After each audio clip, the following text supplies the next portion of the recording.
It's time to talk sports. It's Hacksaw's Headlines, a panorama of the world of sports, stories, comments, and opinions. Touchdown, San Diego! Now, here's iconic sports talk show host Lee Hacksaw Hamilton and co-host John Riley.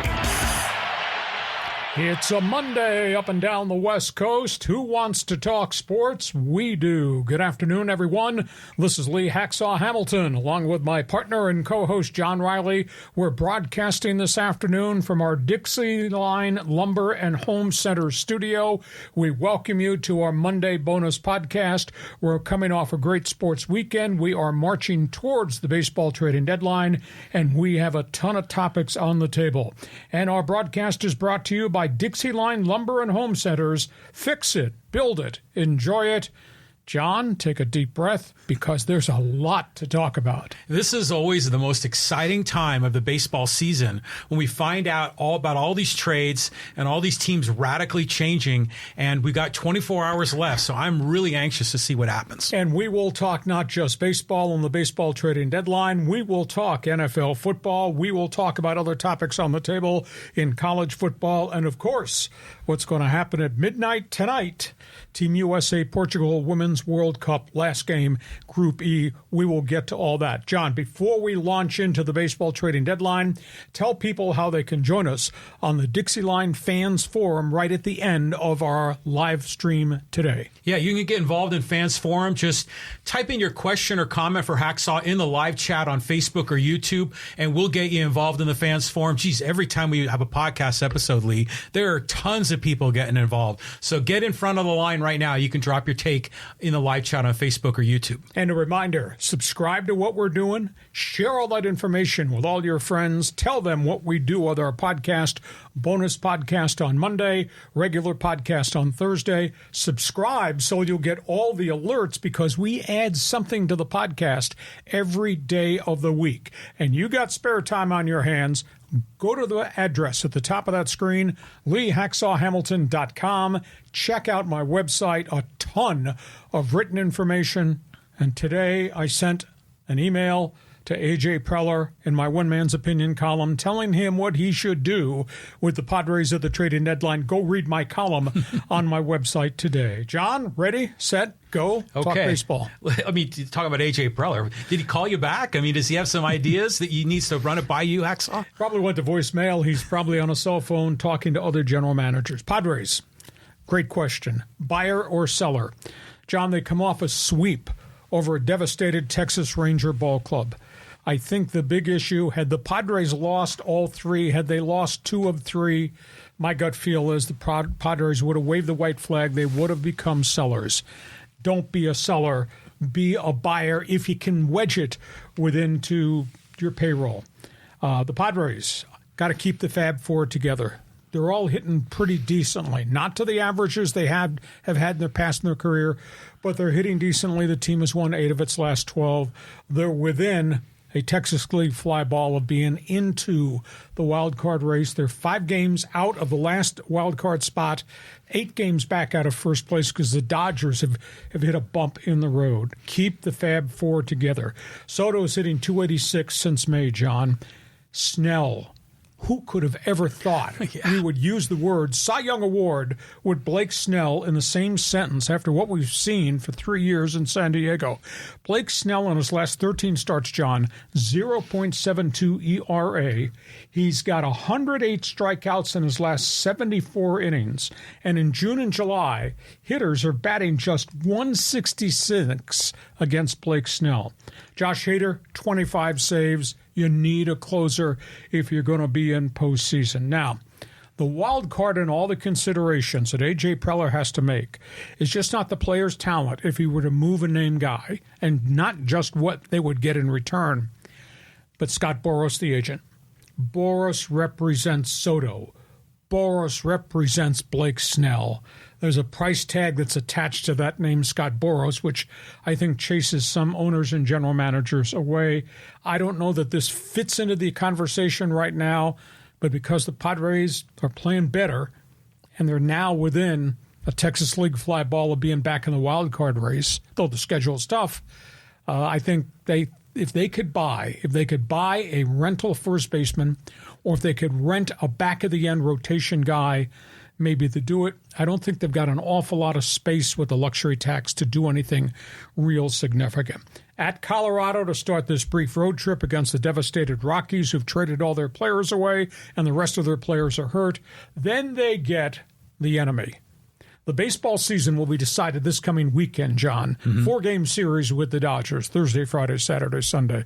Padres' playoff hopes will be decided by Sunday night at Petco Park. Then they got to go to Seattle, then they get Baltimore, and now they're going to face a rejuvenated Arizona Diamondbacks team. So the schedule is pretty doggone rugged. But I'm a buyer with whatever change he got left in his pocket, money left in his checking account.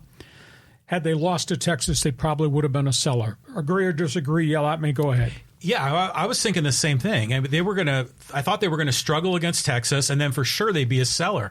But now you look at it, 2 games below 500. They're right on the cusp of being relevant again.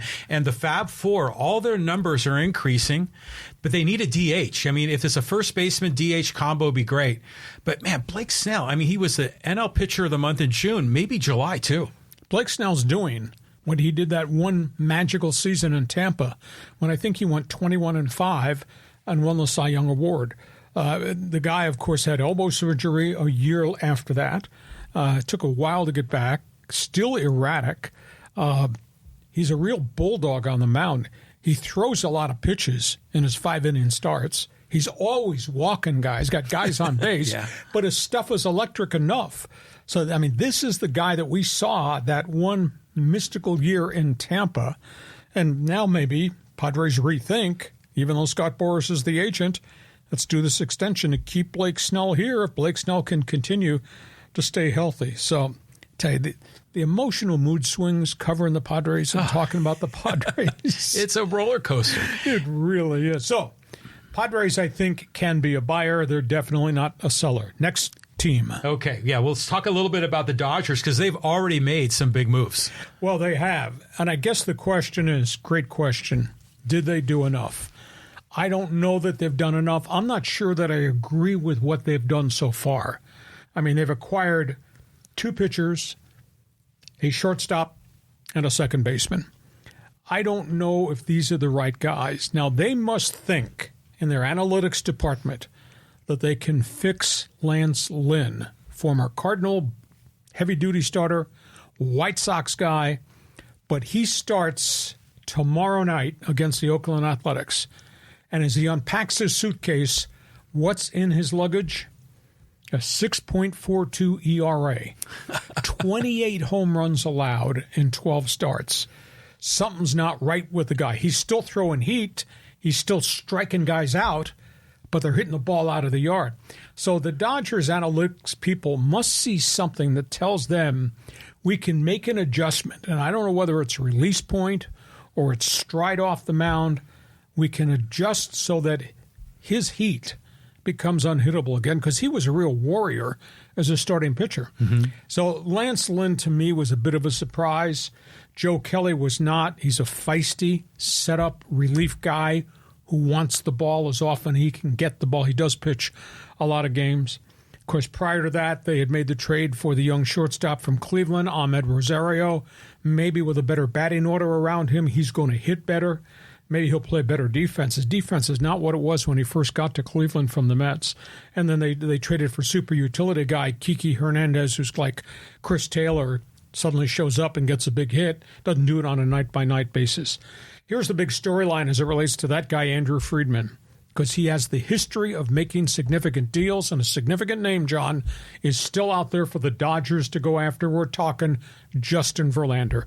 Baseball guys that I network with tell me the Mets want a bunch of the Dodgers' kid pitchers. Dodgers are going to have to give up somebody. It's not going to be Bobby Miller, but it might be any of those other young AAA guys you and I have talked about. But the Dodgers also want the Mets to pay a portion of the Verlander contract. His number this year is $43 million. We're halfway through that, so they owe him probably $18 to $20 million. $43 million next year. Because of what the Mets paid to make the Texas Ranger deal, they paid a chunk of Max Scherzer's contract going to Arlington. Dodgers want the Mets to do the same if Verlander's coming to Dodger Stadium. That becomes an issue because last I checked, the Mets and the Dodgers are in the National League. They don't want to have to face this guy a bunch of times while paying him a bunch of money. So that's the big issue. The other issue is Verlander has a vesting option after 24 for the 2025 season, and the Dodgers want that vesting option removed. If we're taking this guy on and giving up our prospects and all our money, we don't want to be saddled with a then 42-year-old pitcher if he's not pitching well. So there's some complications to make this thing work. The question is, does Steve Cohen want to remove the contract from the New York Mets payroll, and is he willing to write another check like he did in the Scherzer Texas deal to get Verlander here? So I don't think they're done, but Andrew Friedman obviously wants some things changed in the Verlander package. It's amazing. The Dodgers have acquired 4 players and have yet to give up any of the Bobby Blue Chip guys at AAA. Go ahead. You're a Dodger fan, more or less. Sort of. I mean, Verlander, it's amazing that now he's in the mix with the Dodgers because they usually always find a way to get the hot guy. You know, and they got Scherzer a couple of years ago. There's always been that history. But, yeah, it just seems that, you know, Verlander is well over 40. I mean, at some point, he's going to fall off a cliff and not be very productive. But you look at Lance Lynn, that guy's been around for a long time, and he just throws the ball straight and fast.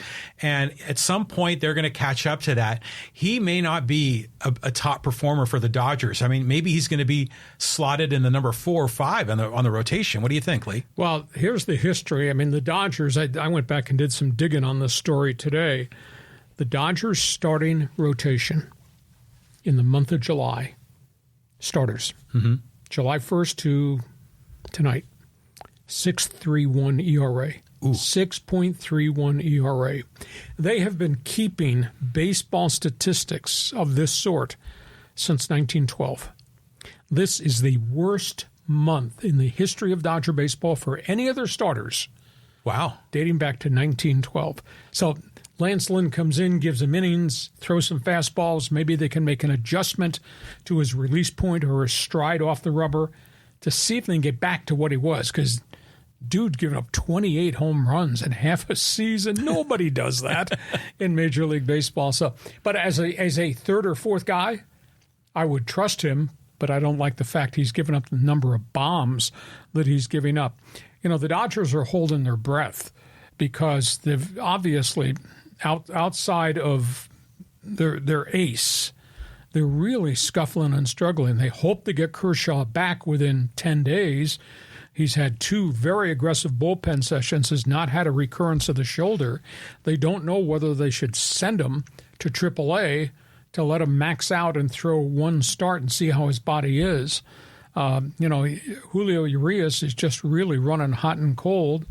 The kid pitchers outside of Bobby Miller are just totally overwhelmed. So they're really wafer thin. So Lynn comes in, and he's going to give them innings, hopefully without lots of home runs. Okay, so that's where we are with the Dodgers. We're sitting and waiting to see if they change the mailing address from Justin Verlander from Citi Field, New York, to Chavez Ravine. Let's talk about the third team out here that we continually cover because we do have Halo fans. Yeah, so let's talk Angels. I mean, there's a lot going on here. They've made some deals. Yeah, they've traded their way into the playoff. They've really been aggressive. Nobody nationwide's talking about their aggressiveness. You know, not only is the storyline with the Halos, OHTANI, and the commitment to keep him the rest of the season and then probably try to sign him at the end of the season.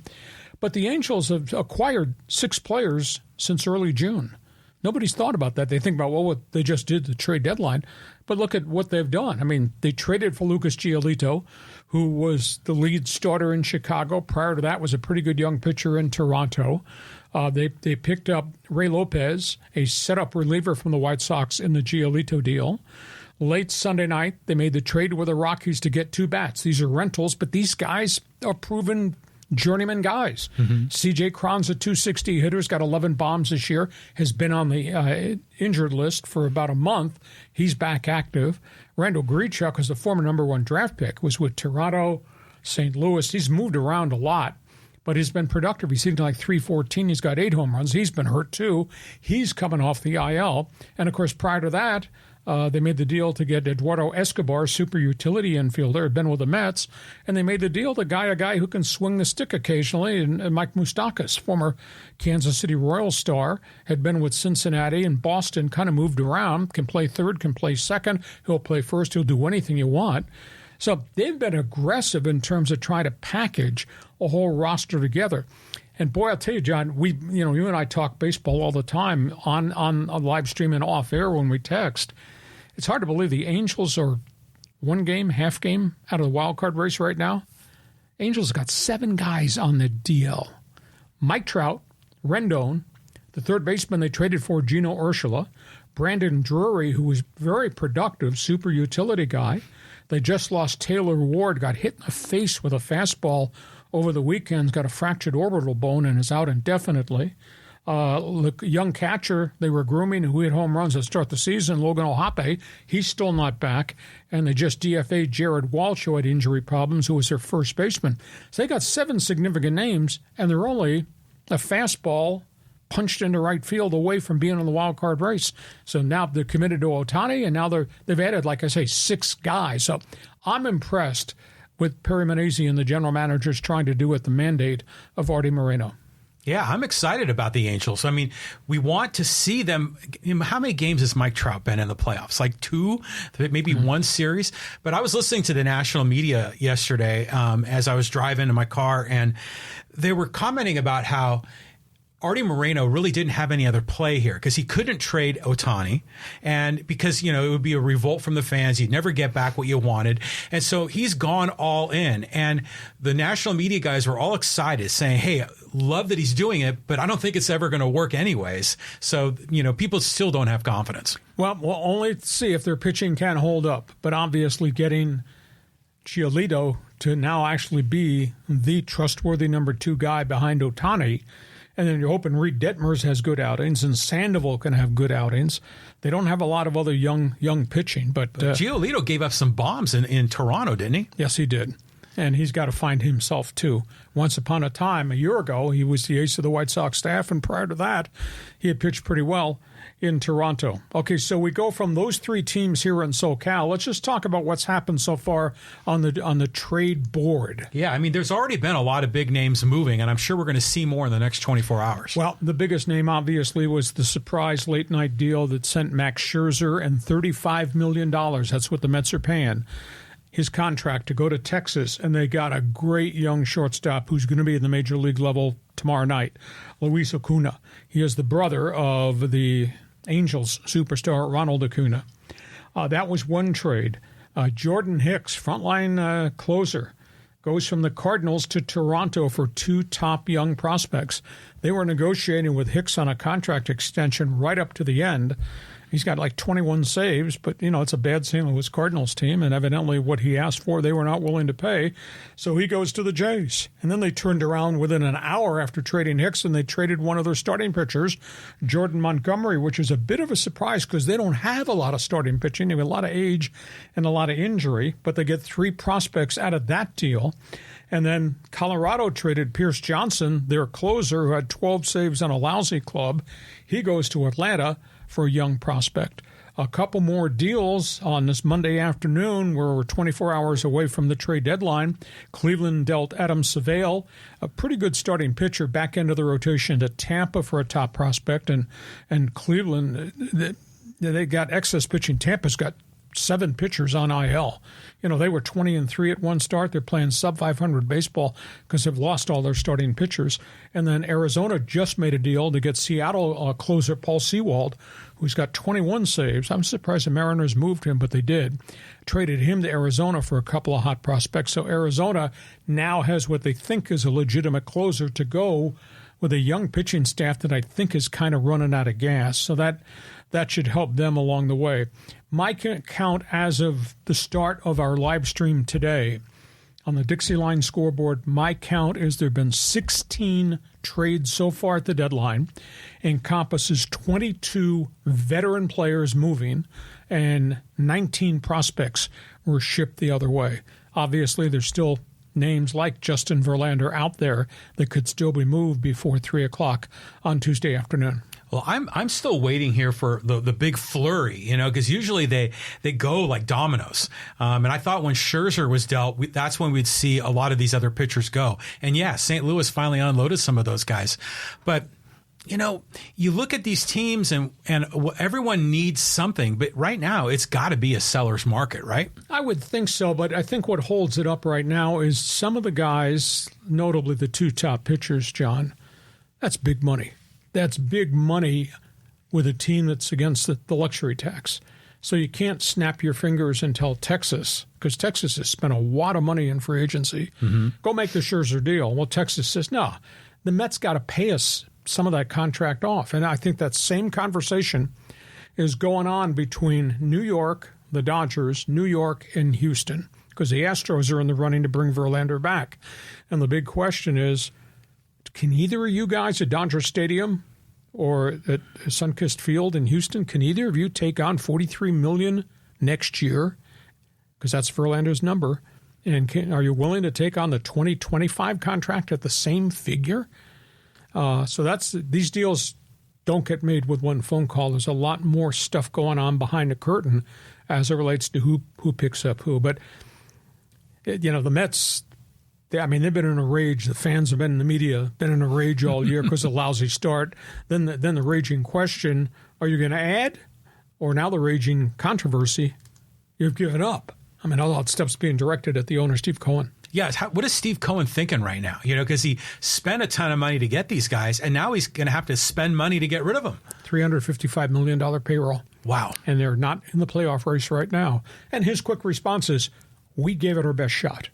So if we move people off, that'll give us space to go do our best shot again in the offseason. So that's baseball. Hey, our podcast brought to you by Dixie Line Lumber and Home Centers. Fix it, build it, enjoy it. And by the way, speaking of Dixie Line, get summer project savings at Dixie Line Lumber and Home Centers. Get power tools, paints, doors, windows, decking, outdoor lighting, patio furniture, and more. Check out all the great monthly ad promotions. Go to the website, dixieline.com. Dixie Line. Fix it, build it, enjoy it. Dixie Line, our corporate sponsor here as we broadcast from the Dixie Line studios. John, we're at halftime. Let's go from baseball. Let's talk football. A lot of different topics on the table. Oh, yeah. There's just so much going on right now. So, yeah, let's talk a little bit about San Diego State. You go to those press conferences and see Brady Hoke. How are they doing down there on Montezuma Mesa? Well, they go into pads on Tuesday. I'm optimistic that this will be a bounce-back season. I think last year was a disaster. I think it was a one-off. However, there's a price to be paid when you don't do well. And this is kind of a stunning story. You have to win. They did not win, and now they're suffering because of what did not happen year one at Snapdragon Stadium. In a sense, I've been critical of some of the junk involving Brady Hoke and the Aztecs, but I feel bad for Brady Hoke because that's a legitimately good coach and I think a good person and an honorable guy. But he's come through COVID. He came through 2 years in which they had to be a road team when they were playing in Carson while they were tearing down the old stadium. Season last year wrecked by injuries to his quarterbacks. I don't know anybody in the world that went through 5 quarterbacks last year. Brady Hoke had to. Mess in the offensive line, player defections, fired the offensive coordinator. Obviously, the stain and the spillover from the Matariza situation did not turn out to be a good season. They were 7-6. Last 2 years have kind of been kind of iffy, and now they're suffering because of it. John, they sold 15,974 season tickets last year to Snapdragon, almost 16,000. Their total this year is 10,079. They have lost over 5,600 season ticket holders in 1 year. Will some of them come back? Good question. They should come back because I think it's a quality football program with good kids and established coaches. They should come back because they're playing UCLA, Boise, Fresno, Nevada, all the enemy in the conference here. What a great home schedule. But they haven't. 5,600 is a hell of a drop-off. Part of that because of the product, part of that because the prices were so high, people started to get offended thinking it was they're gouging us. So San Diego State has lowered some ticket prices. They've lowered some parking, but, quote, damage done. Aztecs have to win. If they can bounce back and if they can put together something that's like 10-2 or 11-1 or even 9-3, maybe the fans will turn around and come back. Of course, an invitation to the Pac-12 might ignite the community too, but that's a phenomenal number of cancellations on season tickets. It's a big number. I mean, do they still ask for what do they call it, a seat license fee or a donation to the Boosters Club? I mean, it's more than just the price of the ticket, right? Yeah, you'll be writing a check for add-ons if you buy season tickets for the Aztecs, but that's commonplace a lot of places. I don't care if you're at Indiana in the Big 10 or you're at Rice University or you're at Oregon State. It comes with being a, quote, booster and supporter. But I'm optimistic. I'm so impressed with Ryan Lindley, obviously getting a veteran quarterback back, how deep they are at running back, how unbelievably gifted I think they are going to be defensively. They got to figure out their top 3 defensive linemen, but they have a load of linebackers, a load in the secondary. They got Brady Hoke's wild-ass defense that they play that nobody else could figure out. So I think it's probably a bounce-back season, but they're going to be a pile of empty seats at Snapdragon. That's the end result of what happened a year ago. Who's the favorite going in on the Mountain West Conference? Well, that's a good question. I'm trying to think. Who did they pick? I think it was Boise State 1, which surprised me because Boise's changing quarterbacks. Air Force was a surprise pick number 2. Fresno, which does not have its quarterback, Jake Hayner, who's gone to the NFL, they were picked 3rd. And the Aztecs, the aftermath of losing so many linemen, offense, defense, and they were picked 4th. So they got something to prove, but I think with that leadership, they'll prove it. But, boy, there'll be empty seats. That's a lot of empty seats. Yeah, a lot of chairs there. But you know what? That stadium, I mean, they've been hosting a lot of big games, a lot of soccer, a lot of other kinds of lacrosse, concerts. So I think people are warming up to that as an asset here in the San Diego community. If the Aztecs start winning, then I think they have a shot to start fill that up again. We'll see if the excitement comes back, because you sure was excitement a year ago this week as we're getting ready for the first opener against Arizona. And then the Aztecs lost to the Wildcats and lost to the Weatherman, and they lost their fans in the process. Okay, so we go from San Diego State football. Let's talk other college football, because, boy, there are other headlines out there. I mean, what's going on here between these conferences is it's exciting. There's a lot of moving parts. Pac-12, Big 12, they're in the headlines. There's a bit of a war going on right now. You know, last week, Colorado defected. Finally signed off on Thursday night. They're going back to the Big 12. The big question is, what is the fallout? Colorado's president said the reason they made the decision late last Thursday night was they could not get answers from the Pac-12 about the new media contract. They couldn't get definition where the games would be placed, who are these 3 partners you're negotiating with. They could not get designation. What is the dollar value to each of the schools who signed the deed of rights over to you? He said, because we could not get those answers, we talked to the Big 12 and we got the answers. And the Big 12 said, you come, we'll guarantee you $37 million the first year. So that's the reason the Pac-12 just was not ready to give up the data, because maybe they didn't have the final data. That being said, I brought this up last week. Apologies to anybody who's a fan of the Buffaloes in Boulder. I don't know what the hell Colorado brings to the Big 12. Colorado's 27-76 in the last 11 years since they went to the Pac-10 or Pac-12. Terrible. Now, granted, you're bringing a guy with a cowboy hat. I do understand that, Coach Prime and all that. But what else are you bringing? Dion went public this morning, though, with the opening of their camp in Boulder. And he said going to the Big 12 is going to help us recruit Texas and Florida, because they evidently weren't getting in a lot of front doors, even with Dion wearing a cowboy hat. Now they will, supposedly, in the Big 12. But, you know, for all the fans in Boulder and all the Colorado transplants that live out here, it's not the same Big 12. There is no Nebraska. There is no Oklahoma. There is no Texas. Or Texas A&M. Yeah, the rivalries have gone away. Mm-hmm. You know, unless you're going to get amped up by playing Cincinnati, Brigham Young, Central Florida. Those are your new rivals at Colorado? Come on now. So I question all that. Now the burning question, the commissioner over the weekend of the Big 12 said, we got 13 with CU coming in. We're going to go 14. Now, who are you going to go get? Now, I think, who is the 14th school that you might want to add? Unless they make a raid in the middle of the night and they go back into Texas and they get SMU. Dallas TV market. SMU would be hooked up emotionally to Houston and the Oklahoma schools and all that. Maybe that's the one that they're going to offer. The Pac-12, I thought more about this. Boy, did they miss the boat. 5 years ago, when the Big 12 was in huge trouble, the Pac-12 had a chance to go after Texas, Oklahoma, Baylor, TCU, and Texas Tech. They could have been the first one to start the mega conference, and they didn't do it. Presidents, and I guess the Commissioner Larry Scott did not want to reach out that far. But, I mean, think of where the Pac-12 would be viewed right now if they had taken those schools that were available. But Texas, Oklahoma pulled a power play and said, no, we just don't want your average TV share. We want to be able to keep our own TV networks in place and make that money on the side, not share it with you. And that offended a whole bunch of people. So the Pac-12 kind of missed this thing. Pac-12 still is not revealed. There's a fourth network now that has shown up in supposed negotiations.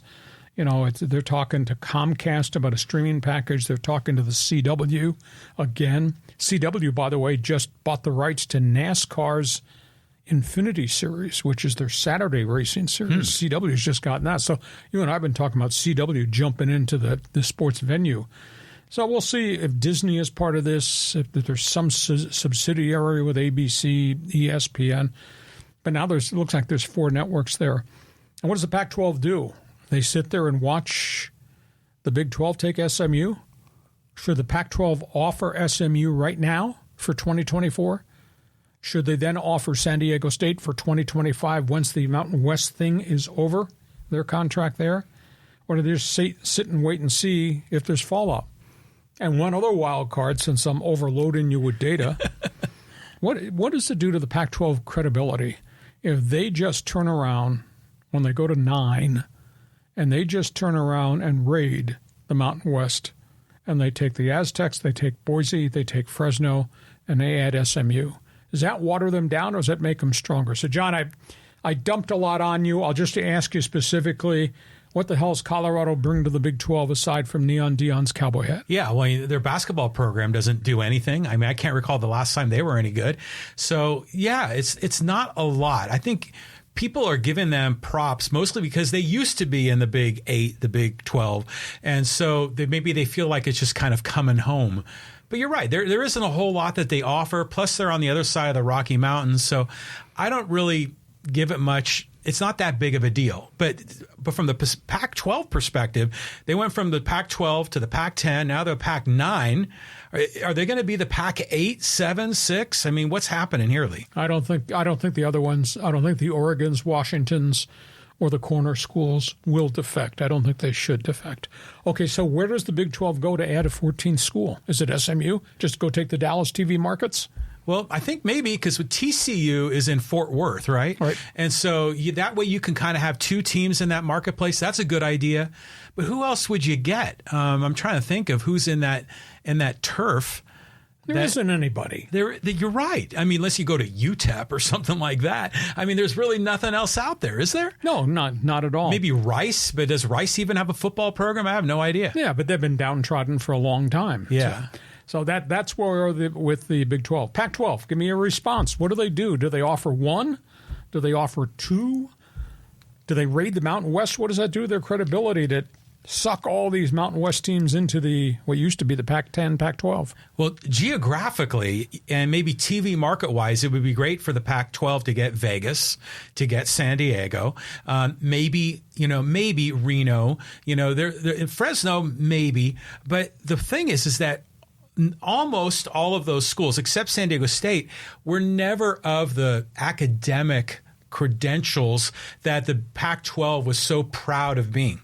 Here you would be kind of weird to have Fresno State facing off against Stanford. I mean, that would be like, 2 totally different demographic profiles on the field. Yeah. I don't know where this is going to go. This is so much up in the air, so much upside down. But now if The Pac-12 has to be worried. If the Big 12 is saying, we're going to go get a 14th right now, that to me has to be SMU. So that goes away for the Pac-12 in terms of TV sets. Mm-hmm. So it leaves you San Diego State, or are they just better to stay at 9 and just see what happens with the fallout? Well, how about Tulsa? That might be an approach, right? Tulsa's like Fresno State. Yeah, okay. You've people in Norman, Oklahoma, people in Stillwater, Oklahoma. Mm-hmm. You mentioned Tulsa, and I say, who? Who? Where? Why? Yeah. So why would Tulsa add anything to anywhere? Yeah, I'm trying to think who else is out there. Creighton, but that's just basketball only. I mean, we're just really reaching here. So that's where we are. Okay, before college football, let's remind everybody what happens at the end of the show on our live stream, John, the Fans Forum, because we're looking for opinions. Yeah, okay. We got a lot of folks in the Fans Forum. Who do I got here? We got Graham and Joey and Angel and Emmanuel and Manny and George. And I mean, it's just loading up. So you got a question or comment for Hacksaw, type it in the live chat on Facebook or YouTube, and we'll get you involved in the Fans Forum segment. And a reminder, subscribe. Subscribe so you'll know every time we post something on our website, in addition to the Monday bonus podcast, in addition to the Thursday podcast, and share. Tell all your friends who we are and what we're doing. If you can, give us a thumbs up. John doesn't have any friends. I don't have many friends now. Just give us a 5-star rating along the way, too. And by the way, check my website. The address is right there up top, LeeHacksawHamilton.com. I write a ton of stuff every day. And if you're a Padres fan, read my one man's opinion column, my memo to Padres General Manager A.J. Preller. A reminder, our podcast brought to you by Dixie Line Lumber and Home Centers. Fix it, build it, enjoy it. John, on we go. Other topics on the table, the NFL. Yeah, the NFL is, you've been hearing about this running back situation. We talked about Austin Eckler, and now I guess the running back with the Colts is in the mix. Well, there's a lot of controversial stuff about the NFL. Let's start with what they're being paid. They're up in arms over that. It's a running back revolt. Saquon Barkley caved in, the New York Giant running back, who a week ago wrote on social media, quote, F them. They want to see my value. If I don't play for them this year, they'll see my value. Well, he caved in. He wound up taking, and I don't understand this, he took a 1-year deal for $11 million. The franchise tag number was 10.1. So he got a little bit of a bump. But this is the same guy that turned down 3 years, $39 million from the Giants in the offseason. So he settles for 1 year, 11. He gets paid, but he's the risk. What if he gets hurt? Yeah. Now he's got no leverage whatsoever. So that was weird. Josh Jacobs of the Raiders left at the airport in Vegas, leaving as all these players are flying in to start training camp. No communication. And we find out Josh Jacobs was offered 1 year, $13 million, which is a nice bump from the 10.1 franchise tag fee. He turned that down. Why would you do that? I mean, it's more money. Granted, It's only a 1-year deal, but they've not been able to bridge the gap. Dalvin Cook, Minnesota, he was released, $10.6 million. He's in New York at the Jets camp. They think he's going to sign a deal to team up with Aaron Rodgers. But that being said, he's not going to get $10.6 million. It'll be a pay cut. The Jets do have $15 million cap space because of Aaron Rodgers restructuring his contract. Zeke Elliott spent the weekend in Foxborough with the Patriots. Ex-Cowboy. Hard to believe he's not in somebody's camp yet. He made 10.6, I think, last year. They asked him to take a cut to 5. He said no. They let him go. He's not going to get 10.6 with the New England Patriots. Belichick doesn't pay his guys that money. Austin Eckler is staying with the Chargers. He is not happy, but he's going to play the final year of his contract. There's another risk there. He got a bit of an incentive bonus package. If he has a typical Eckler year, he'll earn $8.5 million. So that's the running back situation, but it's weird. I mean, how Barkley acted, what he said, boycotted all the workouts, and then signs for less than he could have had when they offered him three years for $39 million. And then obviously all the other guys with Josh Jacobs turned down, or Dalvin Cook, Zeke Elliott, etc. Turning down $13 million a year for 3 years. I mean, it's like the bird in the hand. You know, you got to take the money when they offer you that kind of a deal. But it's just weird about running backs and how they almost seem to be disposable. I mean, is that how the owners think of them? But what's the average career of a running back? Maybe 3 years in the NFL? Well, the league will float the theory that average life expectancy of an NFL player is 3 years.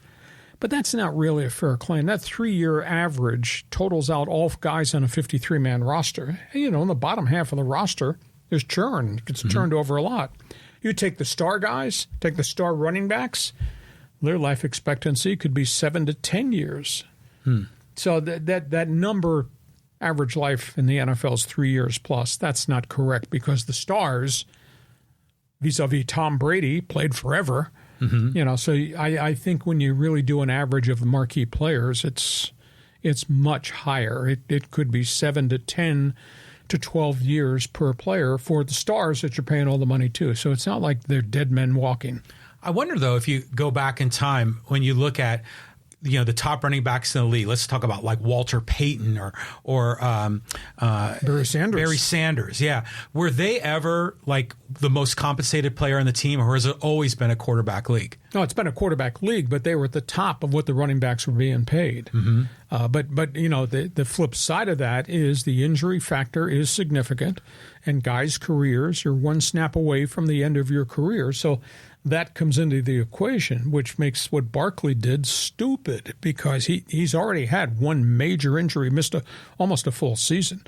When you're offered $13 million a year on a $39 million deal that was almost fully guaranteed, why would you not take that? And it's not like he has a whole bunch of alternatives, people lining up to sign him. Yeah, that was a foolish move. He should have taken the cash. So that's where we are. We'll keep notes of these NFL stories. And, of course, Hall of Fame ceremony this coming weekend. And obviously the NFL preseason schedule starts Thursday night. Oh, my God. I'll bring the sub sandwiches. You provide the Corona beer. It'll be New York Jets, Cleveland Browns, Hall of Fame game. Wow. I mean, that's always like by itself, right? Yes. Before the rest of the schedule follows.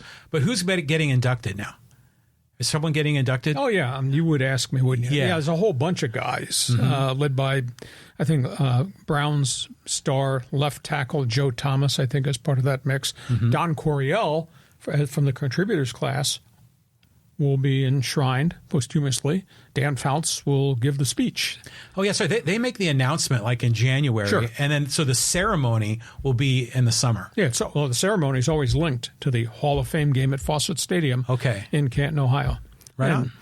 So we get first look at the Jets. I don't know if Aaron Rodgers will play. Maybe he'll make a cameo appearance. You got Deshaun Watson in Cleveland. So the Hall of Fame game comes up on Thursday. Okay, let's go from football to the other brand of football. Yeah, football. Watching this World Cup, I mean, the U.S. women, they're 1-0-1 going into their third game. Win and a tie. They have to win or tie Portugal to move on. If they somehow lose, and that's kind of hard to believe because Portugal has never beaten Team USA, if they lose, they're out. The big issue is they should have beaten the Netherlands, and they didn't.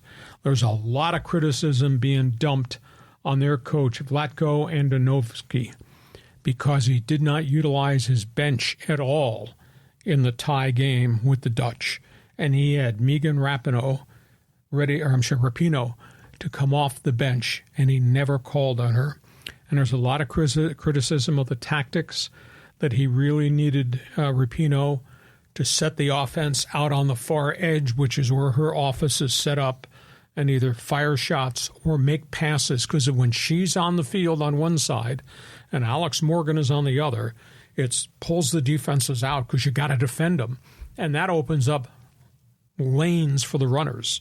And we've seen Sophia Smith have some really great scoring chances, and she spotted a couple of goals in Trinity Rodman and Elisa Thompson. So there's an awful lot of criticism of and Danovsky, the head coach, who'd been there before, about not utilizing everybody on that bench. It changes the chemistry of the game.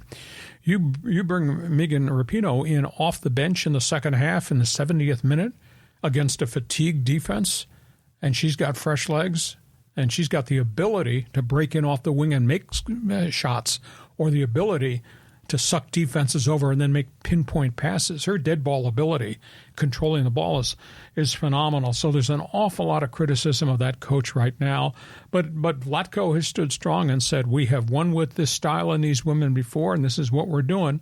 And Megan said, I'm not offended. I'll come off the bench. I'll do whatever they want. This is her final World Cup. But they need to run the offense through those people out on the edge to get those runners loose. And Sophia Smith is just fast, electric, really sharp. And they got some problems on the defense because of injuries along the way. They're a little bit thin there. We're not going to bed tonight. The game's at midnight, West Coast time. Midnight tonight on Fox. Okay. That's 3 o'clock on the Eastern Seaboard if you want to call your son and wake him up so he can watch it. Right. But, it's the middle of the night, unfortunately. But they win. They go on to the knockout round. The big issue, if they win, go on to knockout round, who's out ahead, right ahead there? Oh, that's Sweden. Holy cow, that's going to be hard. Uh-oh. They play Sweden in the knockout round if they can qualify and win. So it'll be a challenge, but got to win at midnight tonight. Okay, yeah. Well, I think I'm going to pull an all-nighter here and watch them tonight.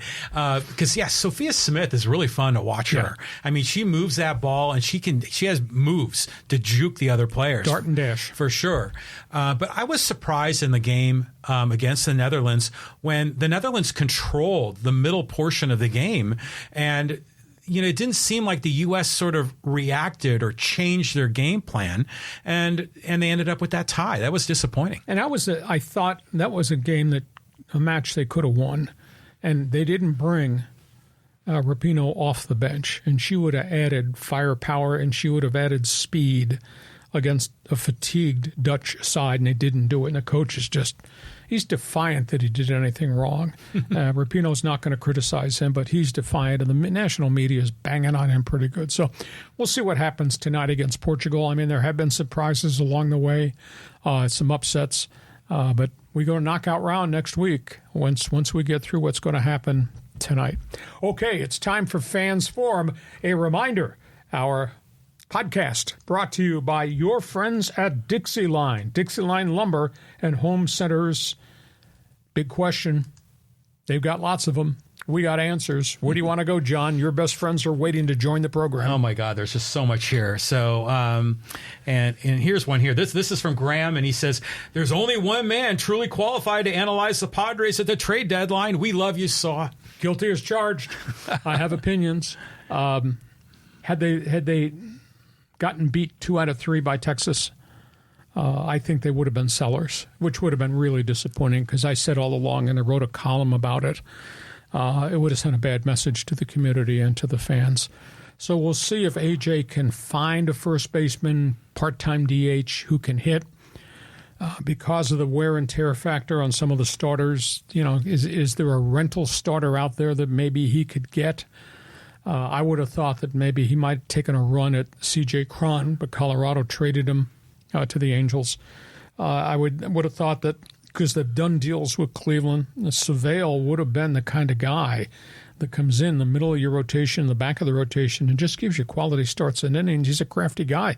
He's got a 2.93 earned run average, but Padres either weren't willing, and this is the other part of the equation, not willing to give up the gems. And there's a couple of real gems in the farm system, but you're not going to trade Robbie Snelling, the left-handed pitcher, and you should not trade Jackson Morrell, the young shortstop who's now playing really well at Double-A. So it must be that AJ just is not willing to give up what these other guys are asking for. Yeah, C.J. Cron would have been a nice fit here because he could have been a DH first baseman, and we could have had the 2 Cron zone guys on one team. But I think the Padres roster is quite a bit different now that we have Luis Campusano, who's catching and hitting pretty well so far. And then Robert Suarez, with the exception of his first outing, he's looked really good. Yeah, but that's right now. Guy with an elbow joint issue. You don't know a week from now how many times you use him. Does it flare? I would never get rid of Hader. And at this point, I would not trade Blake Snell. And obviously, the Soto thing, he's banging it pretty good. I mean, you're hitting 286 with some power now since May. Why would you trade him now? You still got to sign him. I understand that. You still got to go through Scott Boras, but We'll see what AJ does. Historically, he's always done things, so we'll see if there's something else out there. The one intangible thing, I will say this, John, before we go to the next group of people who got things to ask. Recently, it looks like they've found how to slot these guys in the bullpen. Hader in the ninth, Suarez. In front of that, Nick Martinez. So now, all of a sudden, guy did not have that for a chunk of time. All of a sudden, it looks like we're fixed at 7th, 8th, and 9th inning if we have to make a call to the bullpen. Yeah, and then you got Steven Wilson, for maybe the sixth inning. But Martinez lately has been a little shaky. I've heard some Twitter fans saying we're not sure about his cutter, that people are hitting it, but he's got a great curveball and changeup. So maybe Martinez, if he can dial it in, you got 4 guys. So if Snell only goes 5, then you have those 4 guys to carry it the rest of the way. That can work. Yeah, and this is really the first time all year, all of a sudden, job responsibilities and roles and slots seem to be established. Okay, next question. Okay, so let's go here to Joey Yarbrough, and he says, what's the Raiders' record going to be this season? Well, I don't pick records right now. Let me get to the final week of August before the season starts, because records are based on who's healthy and who's not. And if you get a significant injury, whole things change. And right now, you can't prognosticate what the Raiders are going to be because there is no Josh Jacobs. He'll be a substandard offense without him. And, of course, there is no Darren Waller at tight end. He's having a great camp with the Giants. It's a little early. If Josh Jacobs is back there the last week of August as we go towards the start of the season in September, then I think the Raiders are feeling better. But they still got problems on the other side of the defense. So a little too early to give you an answer to that question. But last week of August, put your beer down and dial us back, and we'll be able to tell you better. Yeah. Last year, we did that NFL preview, and that was terrific. I mean, you have so much data you bring to the table. But the Raiders, you got to figure, are going to be at the bottom of the AFC West. But, Jimmy G, apparently he's looked good in camp. He has, and there's an intangible thing here that nobody's really talked about. We probably throw this into the conversation. Garoppolo played in New England. He played for Josh McDaniels as a young quarterback out of Eastern Illinois, and he kind of blossomed in that playbook. So he walked into that office, into that facility in Las Vegas, sat down with Josh McDaniels, and the playbook that he was so fully involved with the Patriots is kind of like the same playbook he's running with the Raiders. So he had inside knowledge. He kind of hit the floor running.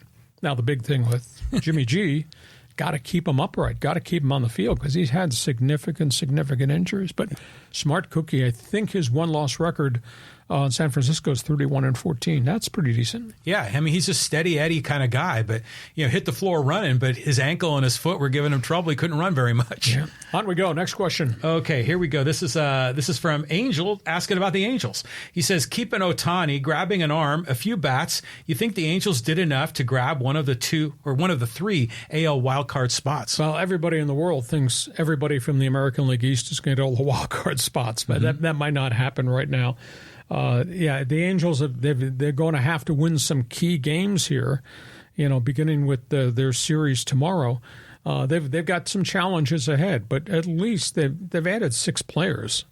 And now I don't know when Mike Trout might be available. Is it sometime in September? And what percentage of Mike Trout will you get back if he comes off this surgery on the wrist and the hand? But if they can get Trout back in the lineup at the end of September, and if they're still hanging in the race, then maybe they make it. But they had no chance prior, and they would have had no chance if they'd moved OHTANI. They've got a much better chance because now they've added 6 guys, and they'll help Giolito find his rhythm in the rotation. And each of these guys has a track record of being able to hit, whether it's CRON, whether it's Randall Grichuk, obviously, and they're better now than they were a week ago this time. And I think the intangible thing there, John, is they're better mentally. I think those guys in that clubhouse say, holy cow, look what this general manager has given us in terms of veteran experience coming in the front door. Yeah, I mean, that's got to be a boost of confidence, to know that the ownership believes in them. And so they're putting more on the table. I hope the Angels can figure out a way because they've been so downtrodden. You got Trout, OHTANI, all these other guys. We're Hunter Renfroe fans as well. So let's hope that they can figure out a way to get in because, Angel fans deserve it. 7 guys on the DL. man, that's horrid. And a lot of those guys are real key contributors to that Angel batting order. And who knows when they get Rendon back, if they get Rendon back. And like I say, who knows how much they can get out of Trout. Trout keeps saying he's coming back in mid-September. Time will tell. We move on. So let's go here to Manny. He says, why hasn't the Big 10 offered an invitation to Oregon and Washington yet? The PAC ? Is a dying league. Well, you can dump all over the Pac-9 if you wish, but I don't think those people view themselves as being on the conference deathbed. You can't make a judgment on anything in the Pac-9 right now until we actually find out what the dollar value of the contract is. Now, granted, the contract is going to be less than had they been the Pac-12, but like John and I argued about, and I'm sorry if we insulted people in Boulder, Colorado, what the hell did Colorado bring to the conference? It didn't really bring very much, except almost a guaranteed W every Saturday in college football for somebody they were playing. I'm not willing to say the conference is dead. If this TV contract number comes in at 37 or 40 million based on the 9 schools, and then they have the wherewithal to go create something else by getting somebody else, then maybe the Pac-12 will bounce back. The weirdest one that's out there is Notre Dame, and there just continues to be dialogue or maybe rumor beneath the surface that the Big 10 wants to talk to Notre Dame. Now, Notre Dame's got this alliance with the ACC, but they're not really a conference member, and they still have their NBC TV contract, which they think is mega money. But Notre Dame and the Big 10 makes a hell of a lot of sense to me. Now, could the Pac-12 reach into South Bend and say, hey, would you want to come be part of this? I think that's absurd geographically. But hell, West Virginia being in the Big 12 makes no geographic sense to me at all. No. Same thing with Central Florida. So let's judge the Pac-9's future health after we find out the dollar value in the next couple of weeks of what the TV contract looks like. But it's going to be the Pac-12 in 2023, right? Yeah, exactly. Okay, and then 2024... It'll be the Pac-9. It'll be the Pac-9. But yeah, Notre Dame, I'm surprised they would never been in the Big 10 in the first place. I mean, historically, they've always been independent, right? Historically, they've always been Notre Dame. Okay, yeah. Yeah, if you want to talk to me... Mm-hmm. Genuflect first, show me how much money you got, and I'll talk to you. I've been in South Bend. I've been in that stadium. I mean, it is mystical. That touchdown Jesus thing, oh, yeah. That's for real. Mm-hmm. Trust me. But that being said, they're not, football-wise, they're not what they used to be. Now, they've had some good stretches, Brian Kelly, and obviously the new coach coming in the front door. But it's just not Notre Dame as we've known Notre Dame through the 80s into the 70s to the 60s to the 50s, et cetera. So then they've fought off, membership. They want to be on high. They want to look down on everybody, and we're Notre Dame. So that's why I haven't joined anywhere yet. Okay, well, let's move on. We got some comments here from the social media friends. And let's go here to a comment here about Bob Melvin. This is from Mark Knox from Instagram. He says, I'm reading a lot of negative comments about the players. No way. It's the coach. The team is awesome. Need a little help in the middle relief and a coach who understands situational baseball. Stop the hating. Well, I do think there are critiques that are proper as it relates to Bob Melvin. Why are you not pinch hitting in certain situations? Why do you send this guy up unless you're trying to get this guy untracked?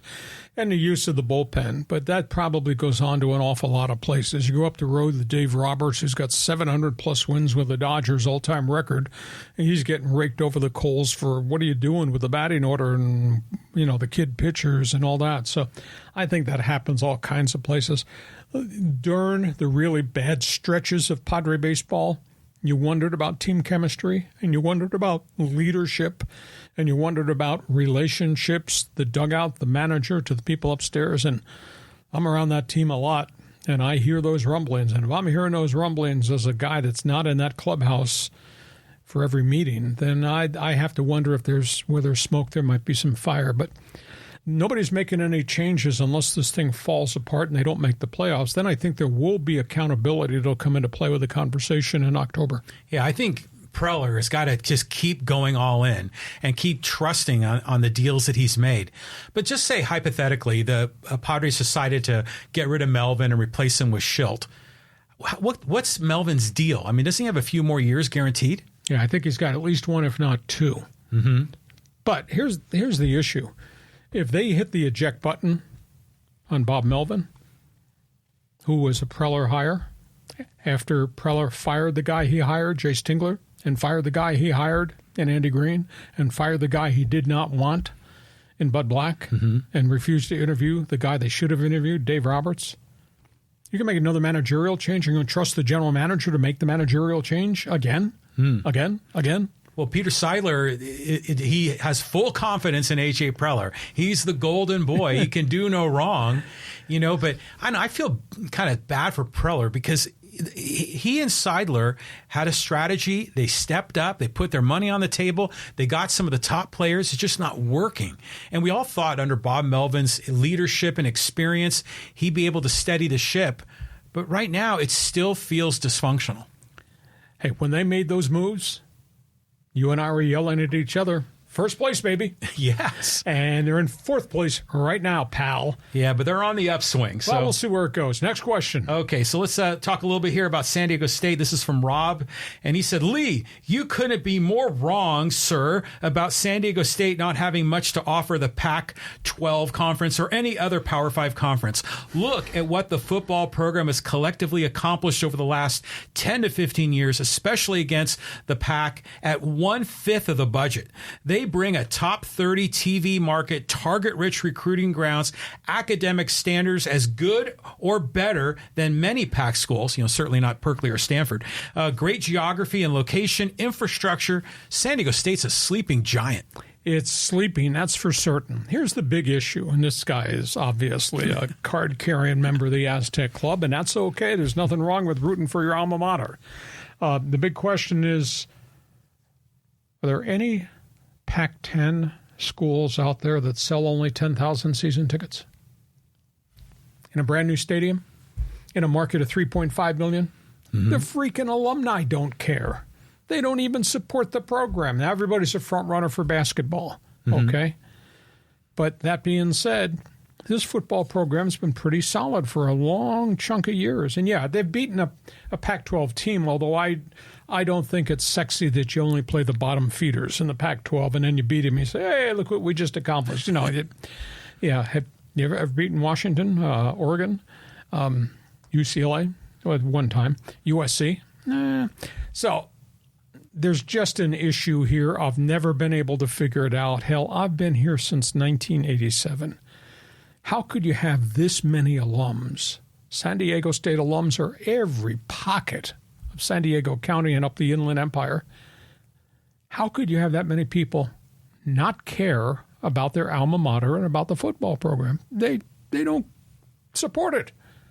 Community supports it. Some people in the community support it. But, if you're barking at me, we're a Pac-12 school. I know Pac-12 schools that sell 10,000 season tickets, and that's what their number is right now in a shiny new stadium.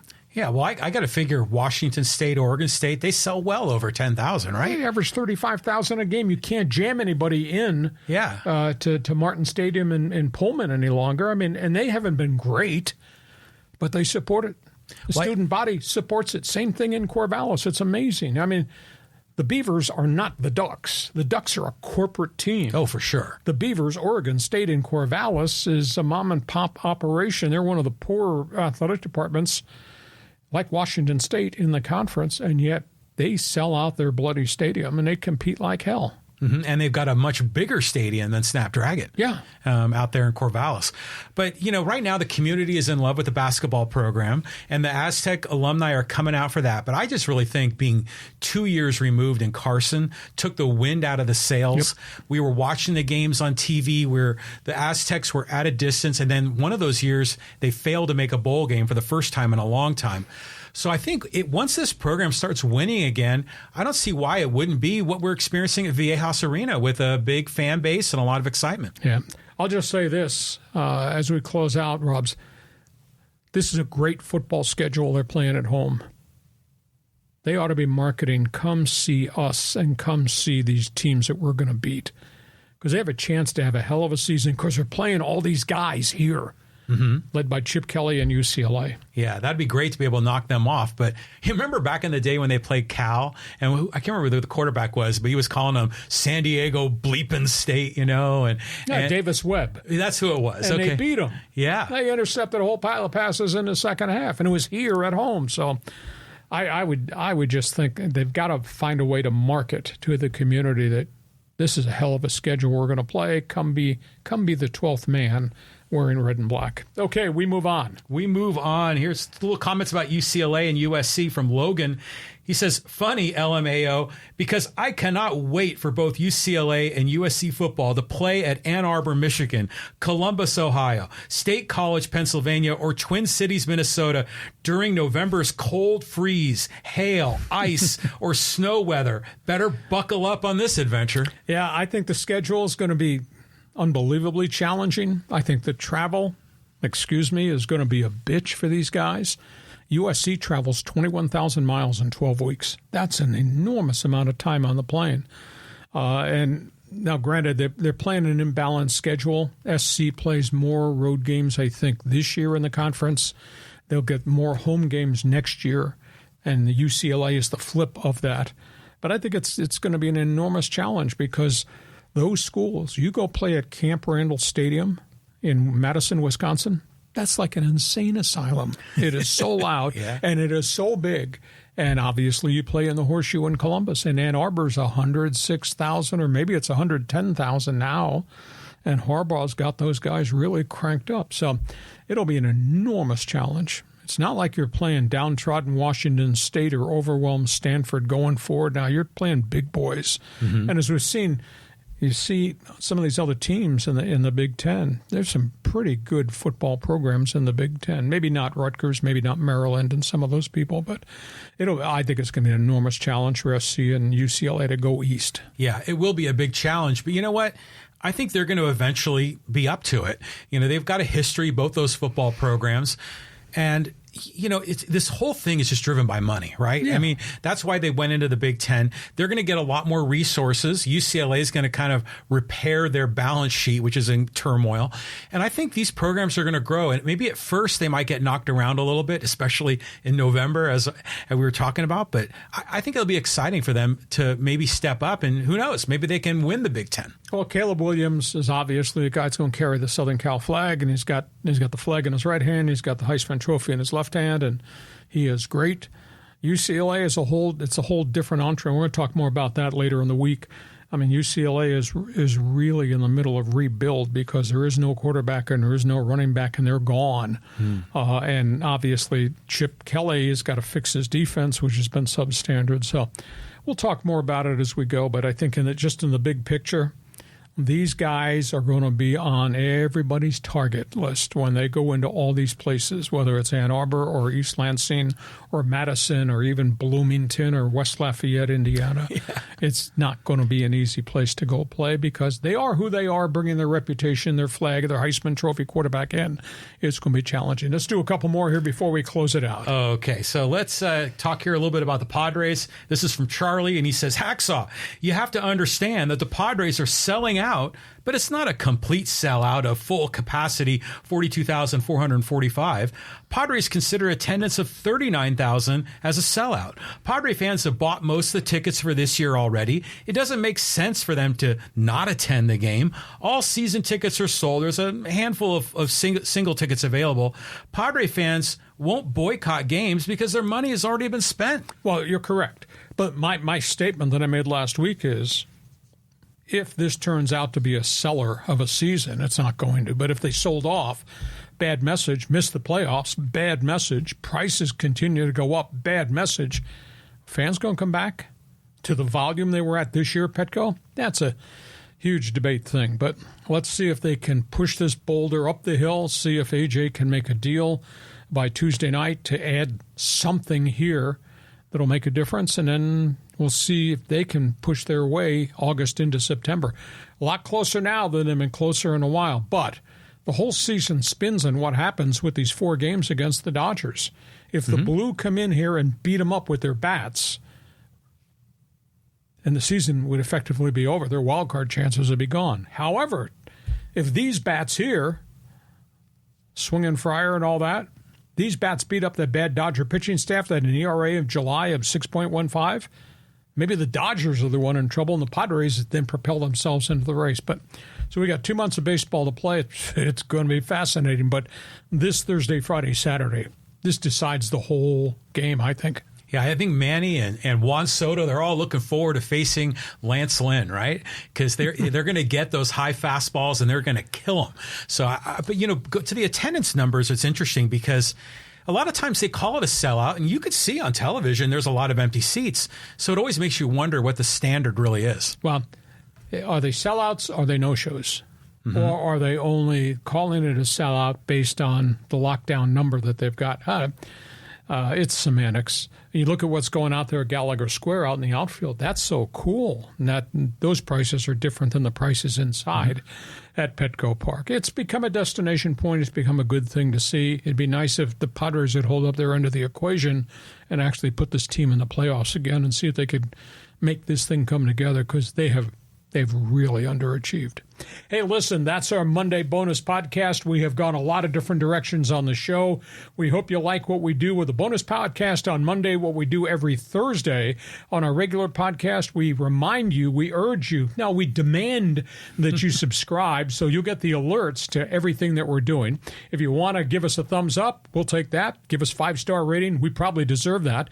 And check my website. It's all written. And read my one man's opinion column on my website today, my memo to A.J. Preller of the Padres. The website address is there at LeeHacksawHamilton.com. And our podcast brought to you by Dixie Line Lumber and Home Centers. Fix it. Build it. You will enjoy it. John, get ready for the baseball trading deadline. Get ready for World Cup soccer. Take a deep breath.